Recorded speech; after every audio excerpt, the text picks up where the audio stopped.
Dear friends, आप सभी को जय मसीह की। आज के इस संगति में आप सभी का स्वागत करते हैं तथा आज हम प्रभु यीशु मसीह का सुसमाचार के विषय में देखने जा रहे हैं। और प्रभु यीशु मसीह के सुसमाचार के विषय को हम पॉल वॉशर के द्वारा लिखा गया बाइबल आधारित जो एक छोटा सा बुकलेट पुस्तक है उसमें से देखने जा रहे हैं। और उन्हीं का बुकलेट का यह पीडीएफ है जिस पीडीएफ को आज हम स्टडी करने जा रहे हैं एक साथ। यदि आज हमसे पूछा जाए यीशु मसीह का सुसमाचार क्या है, तो आप इस विषय में क्या सोचते हैं? आप इस विषय में क्या समझते हैं? तो क्या है प्रभु यीशु मसीह का सुसमाचार? इसी विषय में हम स्टडी करने जा रहे हैं आज की इस संगति में। और पासवान पॉल वाशर प्रभु यीशु मसीह के सुसमाचार के विषय में कुछ इस प्रकार से व्याख्या करना आरंभ करते हैं। मसीहत का प्रमुख संदेश यानी कि ईसायत का प्रमुख संदेश है यीशु मसीह का सुसमाचार। सुसमाचार शब्द का अर्थ है अच्छा खबर। मसीहत हर समय के लिए सर्वोत्तम समाचार पेश करती है, यानी ईसायत हर समय के लिए, हर पीढ़ी के लिए, हर युग के लिए सर्वोत्तम, सबसे उत्तम, सबसे अच्छा समाचार या संदेश पेश करती है। सचमुच वह हमारे अत्यंत मुश्किल समय के लिए एकमात्र समाधान प्रदान करती है। कोई शिक्षा कार्यक्रम, राजनीतिक पक्ष या मनोवैज्ञानिक उपचार मानव वंश की इस गहनतम समस्या को संबोधित नहीं कर पाते हैं। जिस समस्या में मानव जाति है, जिस समस्या में मानव वंश है, कोई भी शिक्षा या कार्यक्रम, कोई भी राजनीतिक पक्ष या मनोवैज्ञानिक उपचार उस समस्या को, उस गहनतम बहुत ही गहरा समस्या को संबोधित या एड्रेस नहीं कर पाते हैं। यद्यपि मानव बुद्धि ने हमें कई क्षणिक मतलब कुछ क्षण भर के लिए लाभ प्रदान प्रकट किया है कि फिर भी इतिहास ने यह भी प्रकट किया है कि उस गंभीर दोष भावना और प्रचलित भ्रष्टाचार जिसके अधीन हमारा संसार कराते हैं उसको संबोधित करने हेतु हमारे शब्द कितने कम है। यद्यपि मानव बुद्धि ने, इंसानों ने, मनुष्य की बुद्धि ने हमें कई कुछ क्षण भर के लिए लाभ प्रदान किए हैं, लेकिन इस मुख्य गंभीर समस्या को संबोधित करने के लिए मनुष्यों के पास शब्द कम है, ना के बराबर है। और सुसमाचार यह प्रकट करता है कि परमेश्वर आया है और उसने हमारे लिए विजय पाए है।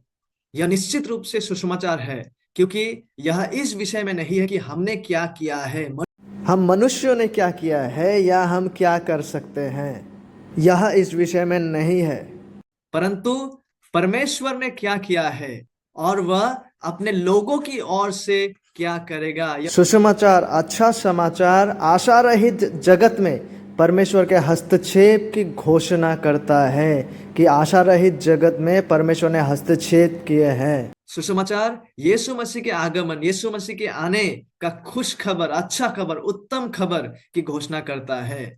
अंदाजन यानी लगभग 2000 साल पहले रोमी साम्राज्य के उत्कृष्ट के दौरान, जब रोमी साम्राज्य शासन कर रहे थे, उस दौरान परमेश्वर ने अपने पुत्र को मानव जाति के इतिहास में भेजा ताकि प्रत्येक राष्ट्र के लोगों को उनके पाप और विपत्ति से वे बचाए। और प्रभु यीशु मसीह कुंवारी के गर्भ में परमेश्वर के आत्मा द्वारा आया और नासरत का यीशु पैदा हुआ। वह ईश्वर मानव है, सच्चा रीति से परमेश्वर है, वास्तविक रीति से परमेश्वर है, और वह 100% वास्तविक रीति से मनुष्य भी है।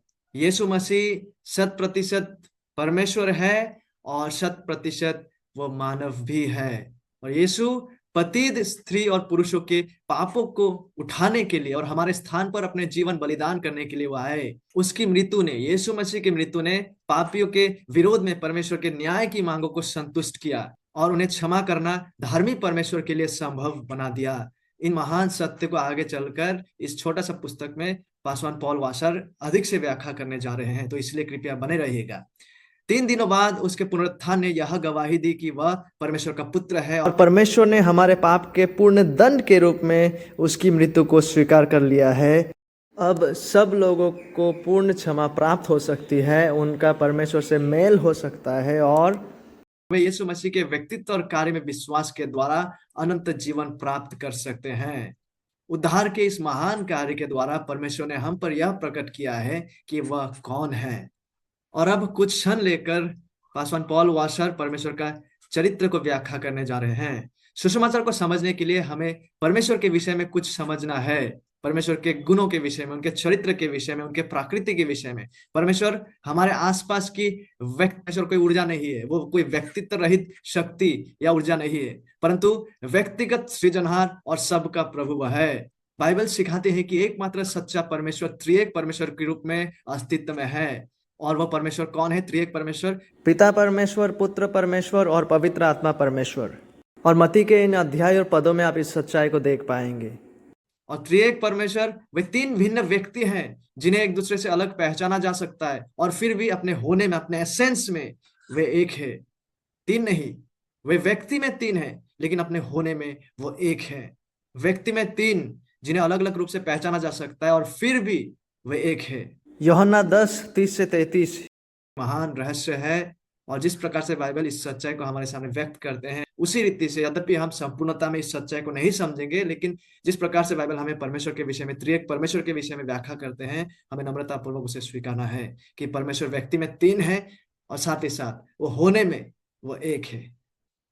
3 in person, 1 in essence। वे एक ही ईश्वरीय तत्व रखते हैं जिनके पास समान ईश्वरीय गुण है।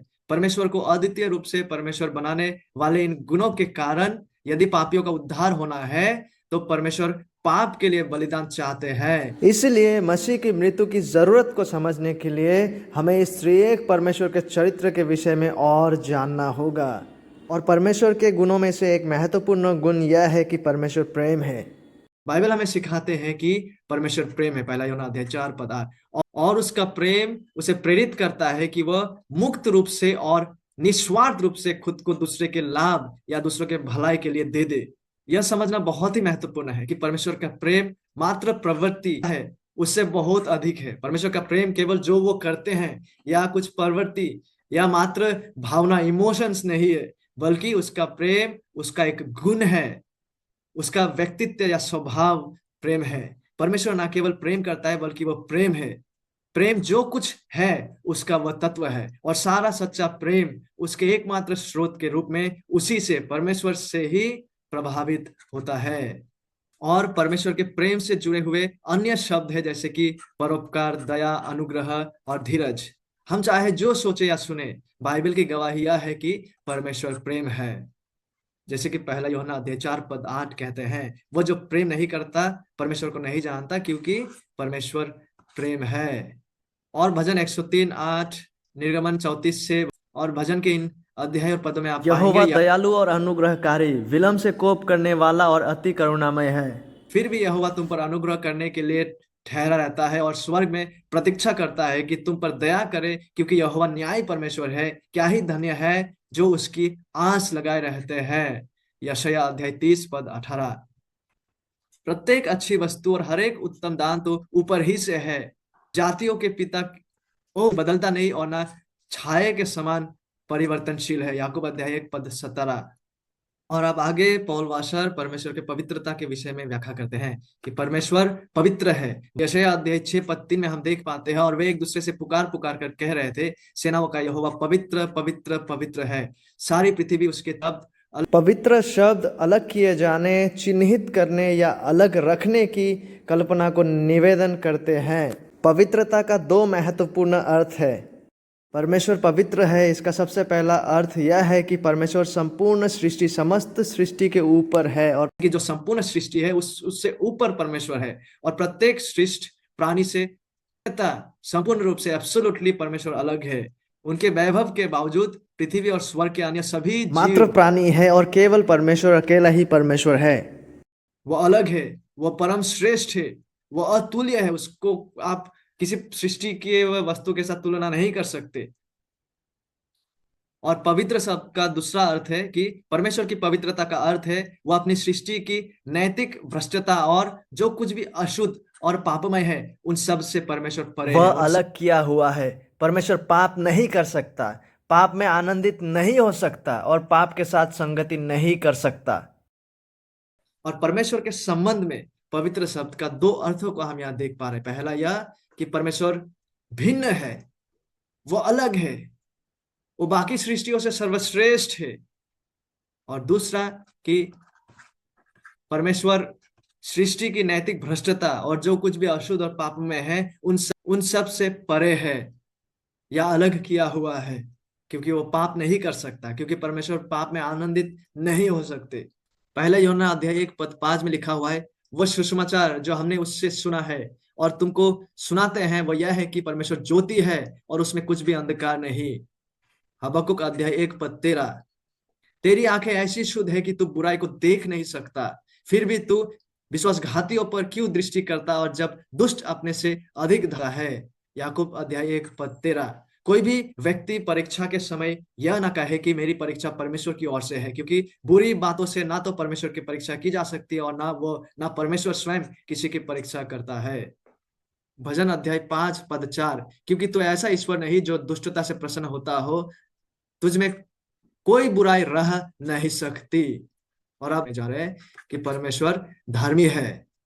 धर्मी यह शब्द परमेश्वर की नैतिक उत्कृष्टता, नैतिक महानता के विषय में बताता है। बाइबल के अनुसार परमेश्वर पूर्णतः धार्मिक व्यक्ति है और हमेशा इस प्रकार कार्य करते हैं जो सिद्ध रूप से जो वह है उससे सुसंगत, उससे कंसिस्टेंट है। परमेश्वर के स्वभाव या उसके कार्य में कुछ भी गलत या त्रुटिपूर्ण बुरा या नहीं है।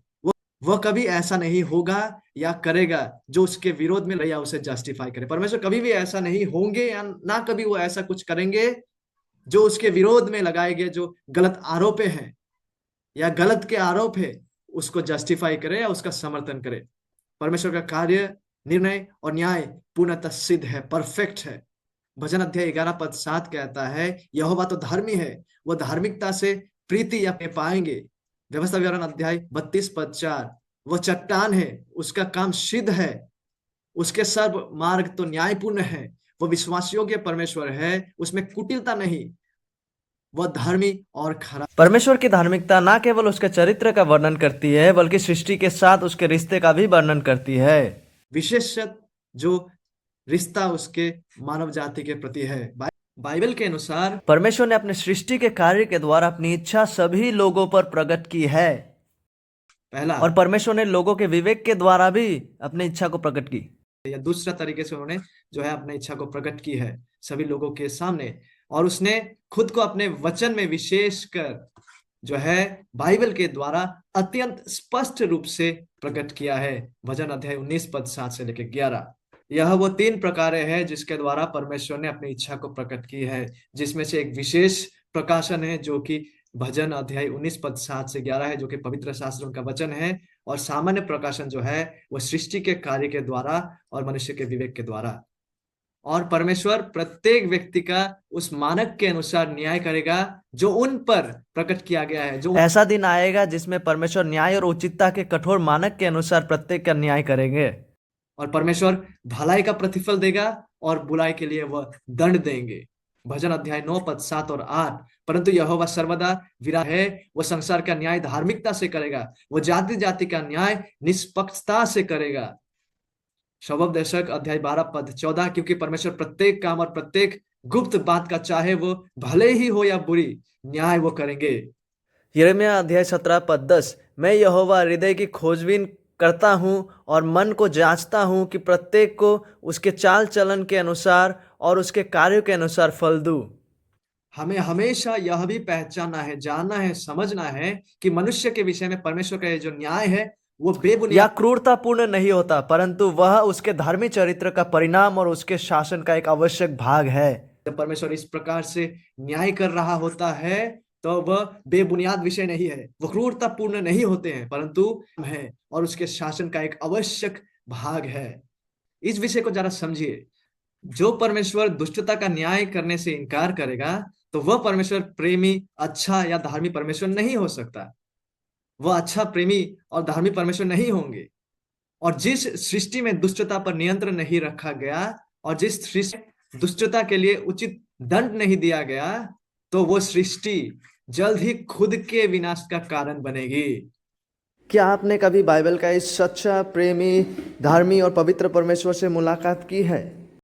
परमेश्वर के विषय में बात करना एक बात है, परंतु बाइबल में इस परमेश्वर का महिमा से भेंट करना दूसरी ही बात है, जहां पर परमेश्वर को सचमुच जाना जाता है बाइबल के आधार पर। वह समस्त मानव जाति शून्य के समान बन जाती है परमेश्वर की उपस्थिति के सम्मुख।